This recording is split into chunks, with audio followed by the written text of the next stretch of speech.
Hello, I'm Tara Brabazon. I'm the Dean of Graduate Research at Flinders University, and welcome to Vlog 32, The Librarian and Your PhD. Wow, this is a really special blog for me, and I mustn't get upset, I mustn't cry. I'm talking to the wonderful Nazlin Bhimani, who's one of my dearest friends on this planet, a sister from another mister. She is fantastic. She's a great scholar. She's a great librarian, she's a great teacher, a great writer, a great speaker. She is intellectually generous, and like the best of librarians, she shares her expertise with the planet. Hello, Nazlin. Hello, Tara. It's been too long since we've been together, but let's use this wonderful woman's expertise for many reasons. At the conclusion of this vlog, your life may change. And the way in which you think about the relationship with knowledge may also change. So Nazlin is currently Research Support and Special Collections Librarian at UCL Institute of Education. My whole life, and I'm very old, I've always loved this place, the Institute of Education. It's always been the place where some of the greatest scholarship in education takes place. So yes, we're in London. Yes, we're in this incredible place. And I get to see my wonderful friend who is so fabulous, and yes, she works here. I also had the pleasure of watching Nazlin train remarkable PhD students this morning. It was stunning. The most remarkable thing I've seen in terms of training in information literacy, I think, anywhere in the world. So, hello, Nazlin. Hello, Tara. Thank you so much for that. That's a fantastic introduction. And you know it to be true. But darling, first question is for all our Flinders guys and gals out there, and also I think for a lot of our Australian colleagues, could you tell us about the Institute of Education? Because in the Australian system, like the Canadian system often, we deal with comprehensive universities. So a university that does everything from engineering to the biological sciences to the high humanities. But IOE is a bit different. Could you tell us a little bit about it? Well, IOE has a long history. It was founded in 1902 as a teacher training college, and since then it's been part of the University of London, and now it's part of UCL, so we are a big part of the bigger university. But because of its history, the Institute is known for its research in education and the related social sciences. What can I say? I mean, for the third year running, it's done extremely well in terms of its research output. It's been number one. It's got some fabulous academics, and I must say that I am thrilled. It's a pleasure to work here at the Institute. I absolutely love it. We have students from all over the world. Okay. About 44% of our students are international. Amazing. Many of them are part-timers. And I just think that it's allowed us to develop our library services, our support structures, to provide good parity of support to part-timers as well as the students that come in.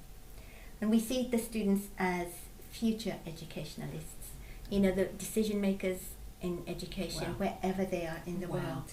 So in terms of caliber of student as well, we probably have the top students who come over here. So I am just so fortunate to be able to work here, and I'd like to say how wonderful it is to welcome you. Oh, I am so excited to be here. You have a real sense that you can feel the history in these walls, and when you work with and talk to these wonderful students and staff members, they have a real sense of that legacy and what they're doing for future educators. It's really powerful, I think. But of course, research support is in your job title. Now, everyone I think talks about research support. It's becoming one of those glib phrases.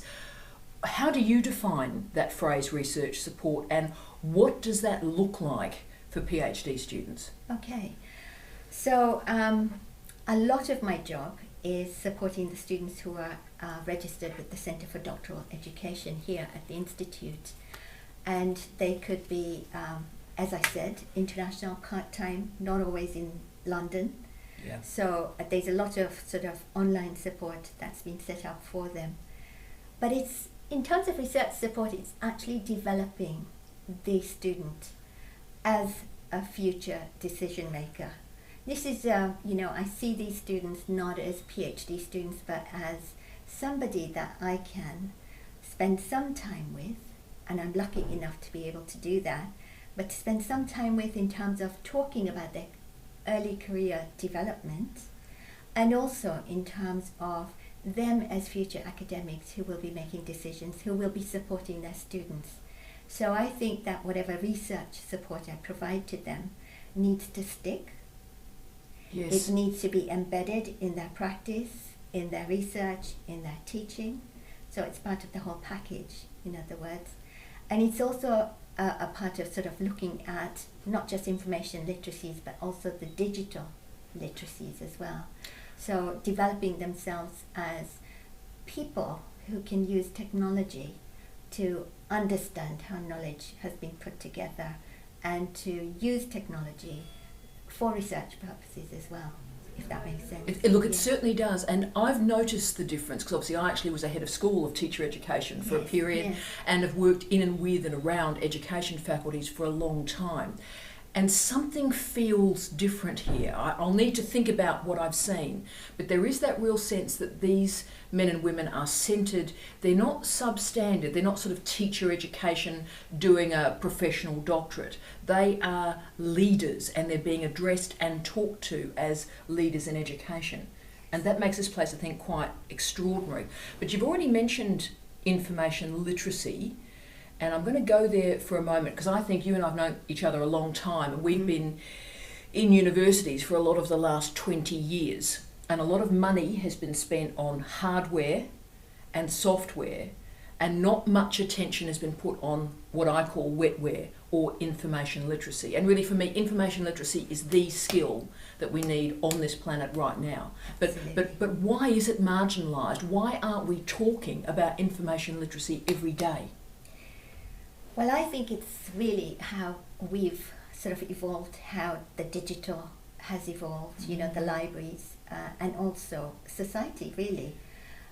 So I think what we've sort of marginalized in many ways is that aspect of reflection and thinking about what we're doing with technology, yes, how we're using or misusing information, and the kind of lack of criticality here.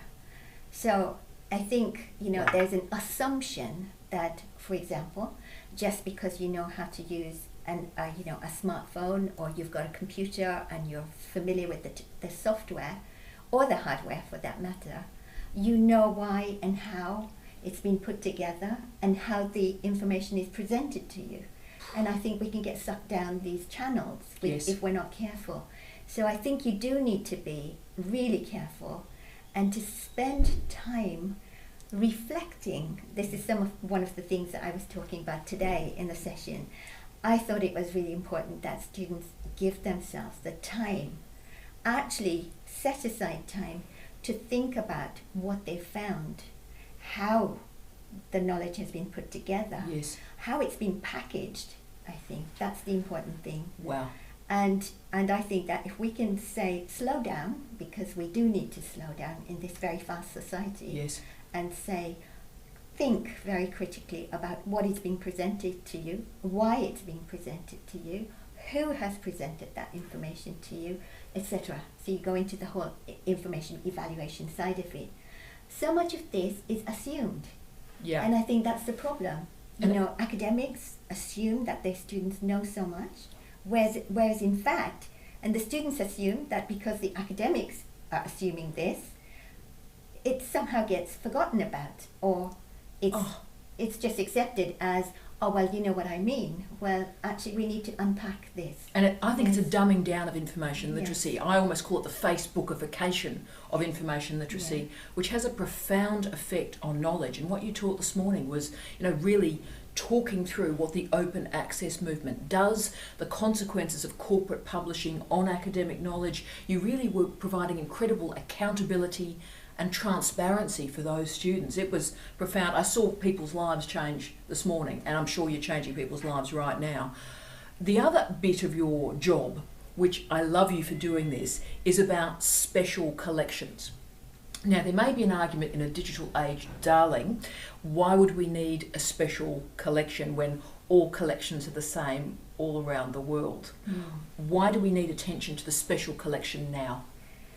What the special collections allow us to do, these are historical materials, is to see how ideas were generated, how language changes, how material, again, in the form of information, is packaged, what the kind of social, political, economic contexts were for these documents to be produced.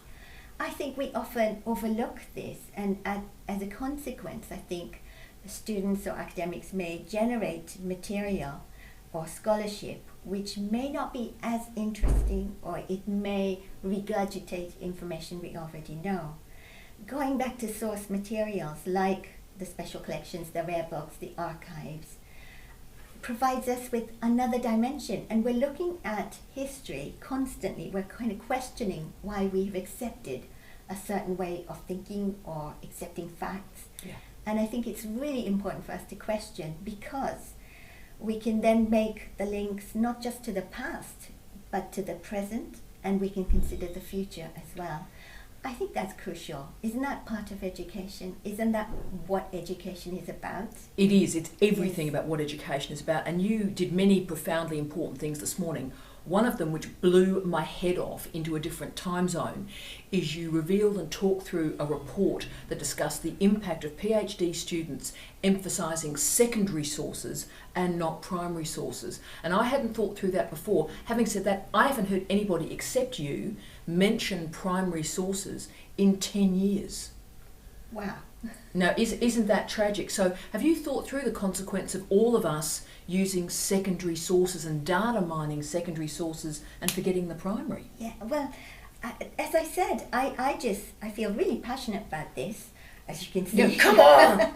I just feel that if you ignore something as fundamental as source materials, what you're doing is, as we saw in the report, regurgitating information, lowering the quality of scholarship. But in terms of excitement, the research imagination, making something interesting to read, having something interesting to read, I think we're going to be reading the same old stuff over and over again. And I think the problem with the digital, in terms of large digital libraries, is that we ourselves can get sucked into just thinking, I need a peer-reviewed journal article, and if I get that peer-reviewed journal article, that's all I need to show my supervisor, that's all I need to focus on. And there's a lot of misuse of information, there's a lot of factual information that's incorrect. We need to look at information again with the lens of the present day, and we need to critically think about how was this information put together. And I think it just situates research in that kind of historical climate, which I think we have much more of a better understanding of, because we've got additional resources that we can use to kind of supplement our understanding. So I think that there's a real danger that if we don't, as librarians, as faculty, as decision makers, if we don't deal with or fund the special collections, I think we're in the danger of dumbing down significantly. Absolutely. Dumbing down output, dumbing down education, etc. And it becomes an echo chamber. The thing I worked out this morning is if we endlessly keep citing the same material without attention to the local and the passionate and the distinctive, we'll be dumbing it down, we'll be creating an echo chamber. And in terms of a PhD, which is an original contribution to knowledge, where do we get that spark of difference and defiance and an understanding of the context of knowledge? And you talked about that incredibly powerfully this morning, and therefore it will come as no surprise to the wonderful viewers out there that Nazlin recently won a teaching award. Like, that is just amazing, but it was so well deserved, and it's been a lot of years coming. But it does, I think, capture the role of the librarian as a teacher in doctoral education. And what do you think is the role of the librarian in doctoral supervision? Because you've heard me argue this. Too often we don't see doctoral supervision as a form of teaching and learning. It is andragogy. And therefore, what is your role in high quality teaching and learning in that environment? I think, I see my role as guiding the students. I don't think the supervisor has the time. What the supervisor has is subject knowledge. What the librarian has is the ability, I think, to guide the students in terms of finding quality resources. You know, universities spend a massive amount of money in terms of acquiring content. A lot of special collections have been digitized, and we're purchasing these as well. We ourselves digitize content, and I think a lot of the times this content is lost. It's not possible for a student to know about every single, database that's available, or what the right resources are, or whether there's a subject portal, etc. They will find it eventually, but they may not. There's a danger that they may not. And so I think it's the librarian's role to guide them in terms of finding quality resources, which they can use, which they can question, and which they can then use in a way which would allow them to come up with something that's fantastic. And that's what I think scholarship is about. And it's support, it's guiding, and there is a model of supervision that is a guide on the side. And I often see that's the librarian's role particularly, and saves the student time, ensures the completion as well. So really powerful. And you run a course, and I'm going to pinch this off you in some form, but you run a course in our Centre for Doctoral Education titled Information and Literature Searching. My head has exploded. What is the role of that course in our PhDs? Well, I think that course is quite central in terms of developing the PhD student from possibly before the upgrade. Yes. It has to be taken before the upgrade because the course enables the student to build confidence. I think that's an important aspect of it. It allows the students to develop their personal, their professional, working practices towards the PhD, and develop as early career researchers as well. And the course guides the student in terms of finding the relevant resources. So it develops their, both their information and their digital literacies, because we talk about using innovative technologies in order to save time, organize their work, disseminate their work, exactly, establish themselves as experts, in a climate which is quite competitive, and they do need to do that, and how best to make use of time-saving devices, but also the social media as well, the social web, and how to network. These are things that they need to be aware of as well. This is a competitive environment. Doing a PhD, millions of people are doing a PhD around the world. How are you going to render yourself competitive in that environment? And value adding to the degree, I think, is a great way to do that. Last question, and again, I'm going to probably rip this off you as well, Nazlin. IOE refers to digital literacies as one of their postgraduate attributes. Now, that's really powerful, I think. But as you know, digital literacy and literacies have many definitions, and it's almost becoming a bit of an empty signifier. How do you put content into that phrase? What do you describe as digital literacies, my love? Okay, it's not just, I don't think, from my perspective, I don't think you can separate information and digital literacies. I think that two of them go hand in hand. Especially in the digital world that we live in today, that they access to information through digital portals, etc. So I think there's a number of issues here in terms of the attributes. The first thing is being able to navigate the digital information environment.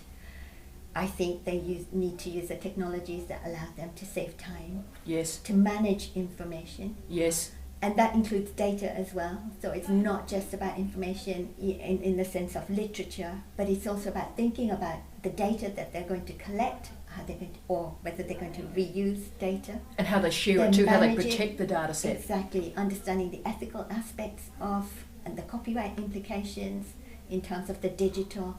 It's a whole, it's an umbrella term to include so many different aspects of working and living in the digital world and working with digital information.